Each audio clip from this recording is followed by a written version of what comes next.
The LXX Septuagint is a Greek translation of the Old Testament. It's the text Jesus, Paul, and other first-century Israelites used. The Hebrew word for foreigner is ger. In the Old Testament, ger was a foreigner who joined Israel by living among Israelites, adopting their beliefs, being circumcised and obeying the law of Moses. In the New Testament, proselytes were foreigners who, like the GER, joined Israel through a process of faith in Israel's God, circumcision and adherence to the law of Moses. In the Septuagint, the word for ger is Proslutos, the same word used in the New Testament for proselytes. Same Greek word, same process of acceptance into Israel's covenant community, same covenantal category. Exodus 12:48-49 makes the mechanism explicit when a stranger or ger sojourns with you and keeps the Passover to the Lord. Let all his males be circumcised, he shall be as a native of the land. In both testaments, the defining feature wasn't geography or ethnicity, but covenantal assimilation, becoming part of Israel's law-bound community. By the 1st century, Judaism had formalized this process under the Greek term proselyte, but the principle hadn't changed. It was still Torah-based inclusion into the covenant nation. The so-called God-fearers and proselytes in Acts were Gentiles who had converted to Judaism and in that way had attached themselves to Yahweh's covenant people. This is why Paul and Peter both preached in synagogues where such converts were, already present per Acts 13:43 and Acts 17:4. God-fearers and proselytes became part of Israel even though they weren't physical descendants of the tribes of Israel. While the Greek word for proselyte was a later linguistic development within a Hellenized setting, the covenantal substance was identical. Whether called ger in Hebrew or proselytos in Greek, both describe outsiders entering Israel's covenant through compliance with its law and faith in its God. There is no conceptual gap between the Old Testament stranger and the New Testament proselyte, only a linguistic one reflecting the shift from Hebrew to Greek culture within the same covenant framework. Notably, the Septuagint uses the Greek term proselytos many times to translate the Hebrew word ger, meaning sojourner, stranger, or resident foreigner. When the Hebrew scriptures were translated into Greek during the 3rd to 2nd century BCE, the translators consistently rendered ger as proslutos, from the verb prosekomai, to come toward or approach. This is the same term used in the New Testament for a proselyte. Here are a few key examples where proselytos appears in the Septuagint. Exodus 12:48-49, LXX. And if a proselyte, proselytos, should come near to you to keep the Passover to the Lord, let every male of his be circumcised, and then let him draw near to keep it, and he shall be as one born in the land. Leviticus 19:34, LXX. The proselyte, proselytos, who resides with you shall be to you as the native among you, and you shall love him as yourself. Numbers 9:14, LXX.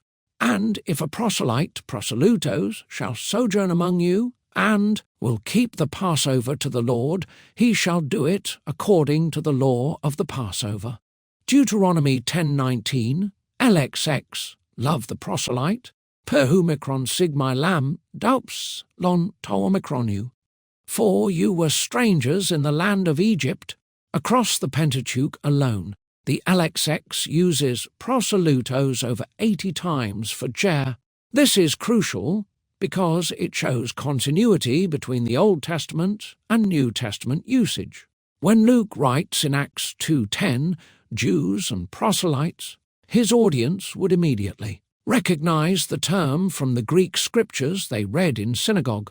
To them, proselyte didn't mean someone from a new religion. It meant a non-Israelite who had joined Israel's covenant through Torah observance. So proselytos, proselyte, is a thoroughly biblical word long before the New Testament, and its use in the LXX, the text Jesus, Paul and others used, proves that the early Jesus movement inherited its meaning directly from Israel's covenantal vocabulary. Covenantal inclusion of proselytes was based on one's submission to the law of Moses and ritual circumcision, which are both IO. According to Paul, Jesus came to redeem those under the law. That means Jesus came to redeem proselytes too. There is no escape from this.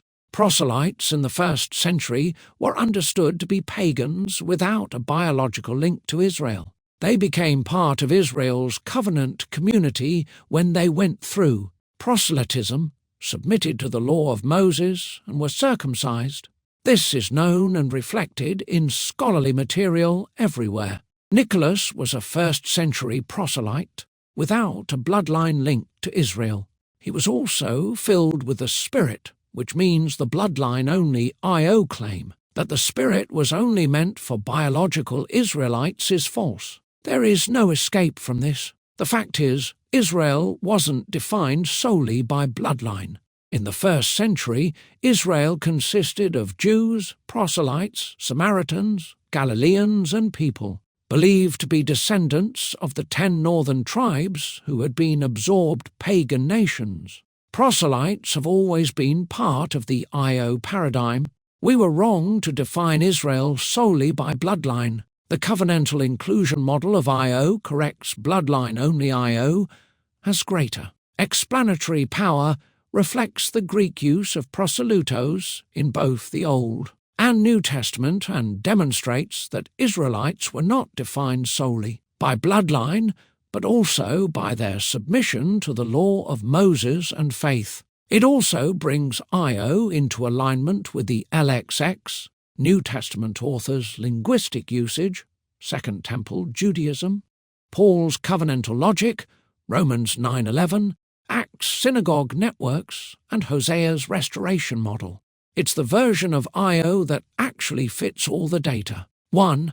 Lexical sources, Hebrew ger and Greek proselytos. Brown Driver Briggs, Hebrew lexicon, defines ger as a resident foreigner living among Israelites, who may become covenantally integrated through observance of Torah.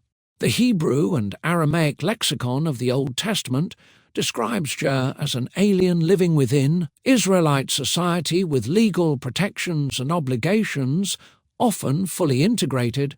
Lust, Einikel, and Houseby, Greek-English lexicon of the Septuagint defines. Proselutos, as the standard Greek term used in the LXX for Hebrew ger.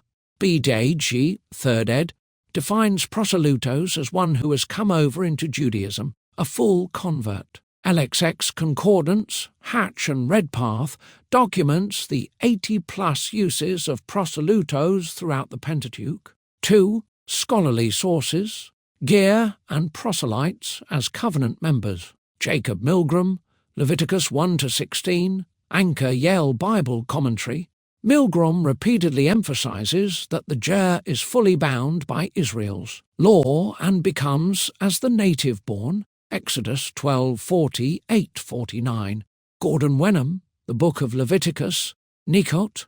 Wenham notes that the ger is a resident alien who has joined Israel's worship and keeps Torah. Michael Fishbane, Biblical Interpretation in Ancient Israel. Fishbane discusses covenantal assimilation of foreigners through Torah observance. Shea J.D. Cohen, From the Maccabees to the Mishnah, pages 54-70, demonstrates that Second Temple proselytes were non-Israelites who became full Jews through circumcision and Torah observance. Louis Feldman, Jew and Gentile in the Ancient World, pages 342-400, and 5 covers proselytes, God-fearers, and synagogue involve Gentiles as converts into Israel. Martin Goodman, Mission and Conversion.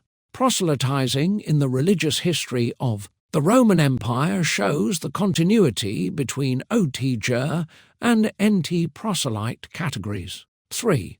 Historical and Second Temple Jewish sources. Josephus, Antiquities, 20.1, 7 and 20.3, 4 uses proselyte to refer to non-Jews who became Jews. Philo, on Abraham pages 201 to 208, discusses Gentile converts entering the Jewish community. Mishnah, Yebamot 46, A to 47b, describes the formal conversion, proselytization, process in the 1st century.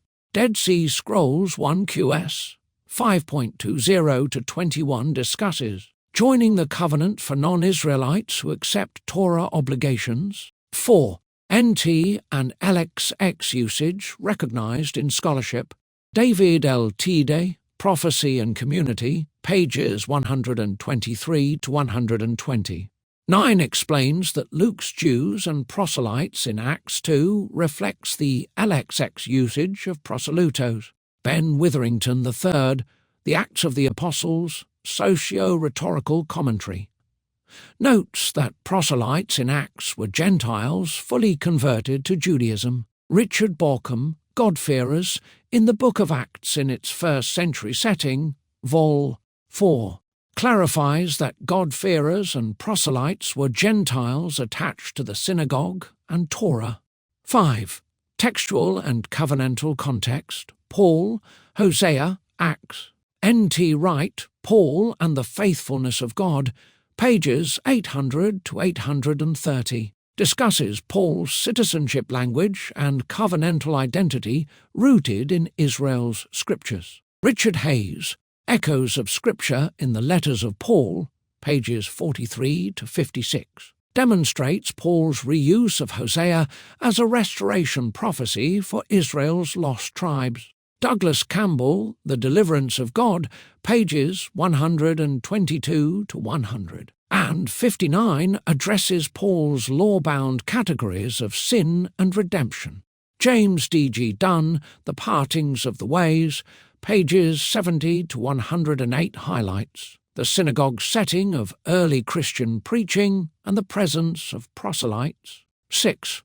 Scholarship on Israel's mixed ethnic composition. Mark S. Smith, The Early History of God, pages 89 to 108, shows Israel as a mixed people formed through covenant, not racial purity. Joel S. Kaminsky, Yet I Love Jacob, pages 33 to 56, argues that election in Israel is covenantal, not racial.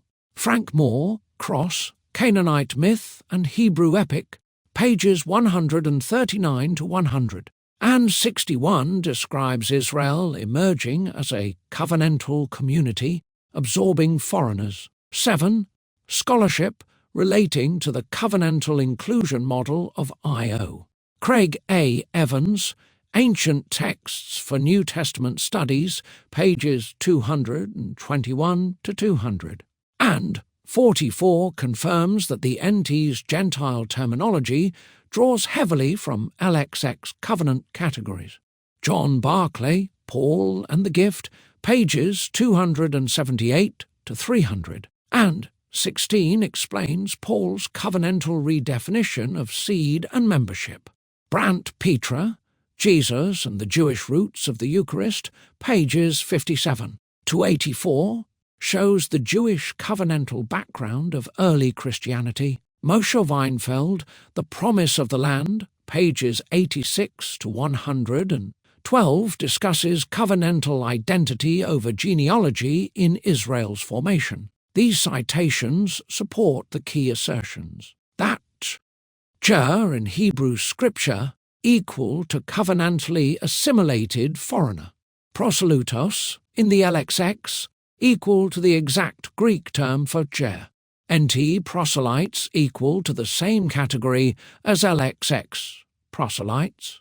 Proselytes were Gentiles who became Jews through Torah submission. Covenant membership in Israel was genealogical and covenantal. First-century Israel included biological Israelites, Samaritans, proselytes, and diaspora groups. Paul's theology assumes this covenantal inclusion structure.